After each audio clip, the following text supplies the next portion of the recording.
뉴욕에서 60대 한인 업주가 자신이 운영하는 가게에서 무차별 폭행을 당했습니다. 폭력을 휘두른 남성은 지난달 29일 오전 뉴욕시 브루클린에서 66살 한인 이모 씨가 운영하는 식료품점에 들어가 물건을 공짜로 달라고 억지를 부린 것으로 알려졌습니다. 급기야 물건을 집어던지던 남성은 이를 말리던 한인 업주 이모 씨를 주먹으로 수차례 폭행한 뒤 사라졌습니다. 경찰은 CCTV에 찍힌 용의자를 추적하는 한편 아시아계를 겨냥한 증오 범죄의 가능성을 염두에 두고 수사에 착수했습니다.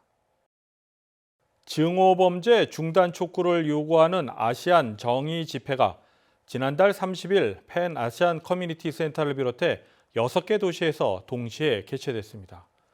이날 집회는 오프라인과 온라인으로 동시에 진행됐습니다.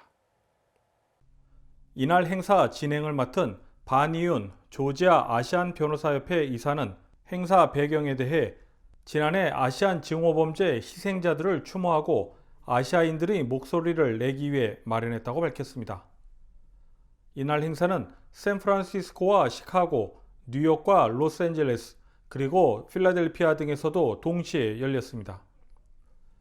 미셸 우 조지아 주 상원의원은 코로나19 팬데믹 기간 아시안 대상 증오 범죄가 지속적으로 발생하고 있다고 지적하며 차별과 증오, 폭력이 더 이상 묵인되지 않도록 함께 목소리를 내자고 역설했습니다. CPEX의 김정아 대표는 아시안 증오 범죄는 반드시 중단되어야 한다고 강조하며 언어와 인종, 성별과 종교를 넘어 함께 목소리를 내고 연대해야 한다고 말했습니다. 이날 행사 중에는 희생자를 추모하기 위한 묵념이 실시됐으며 첼리스트 요요마의 연주 영상이 온라인을 통해 방영됐습니다.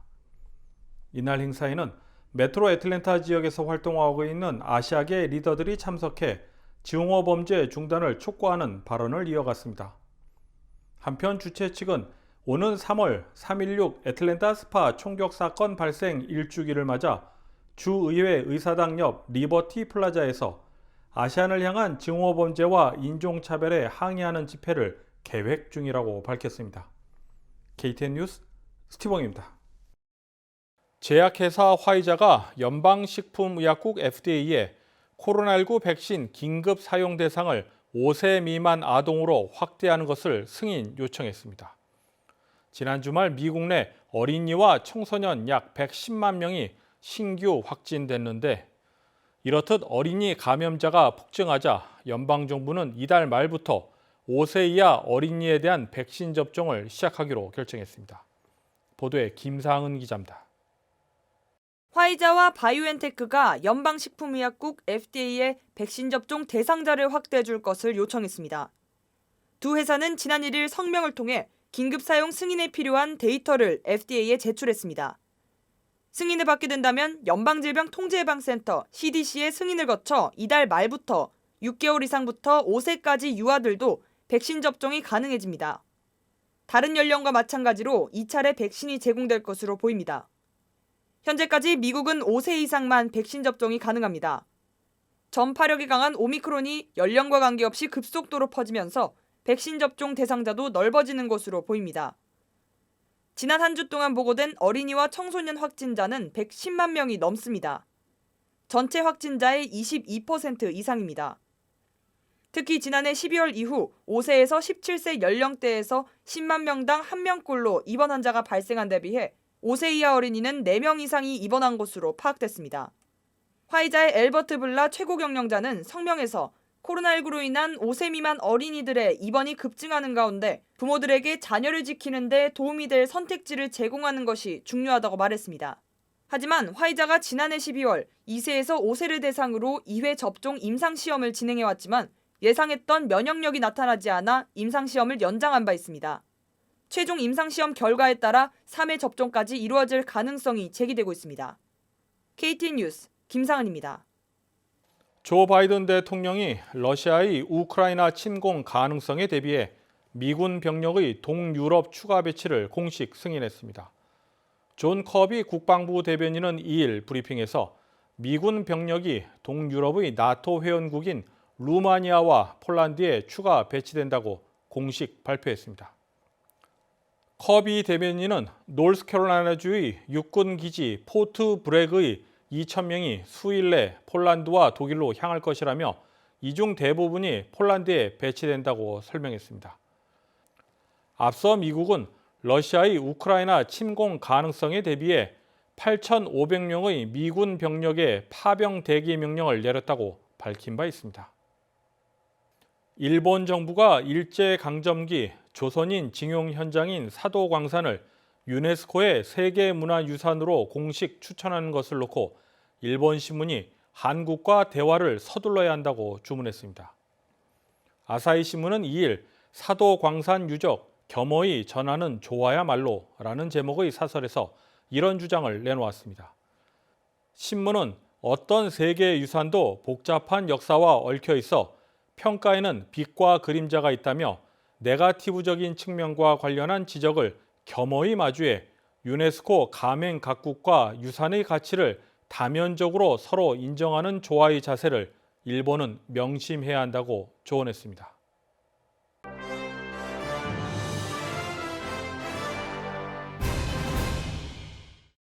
스텔스 오미크론으로 불리는 코로나19 오미크론 변이의 하위 유형 BA.2가 전 세계 57개국에서 확인됐다고 세계보건기구 WHO가 밝혔습니다.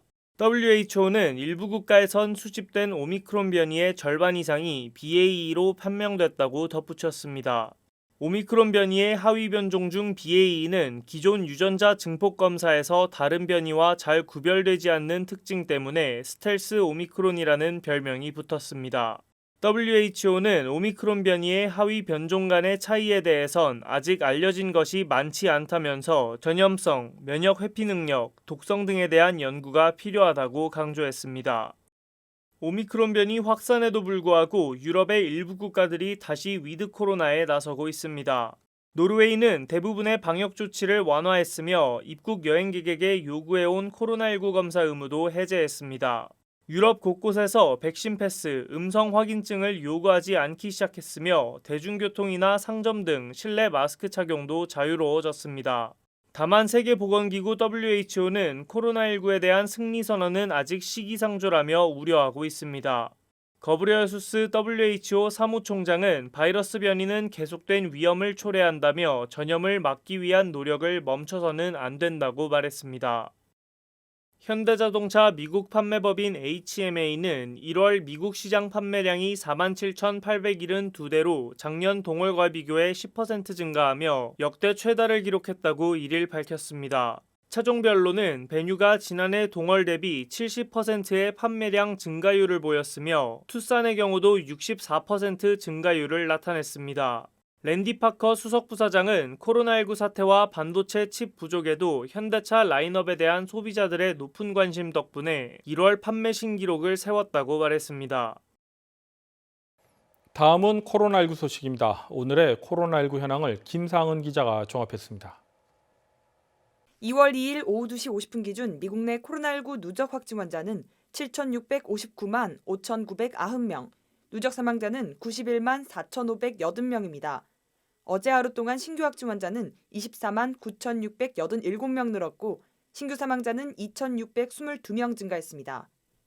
주변 누적 확진 환자는 캘리포니아, 텍사스, 플로리다, 뉴욕, 일리노이 순으로 많습니다. 주변 누적 사망자는 캘리포니아, 텍사스, 뉴욕, 플로리다, 펜실베니아 순으로 많습니다.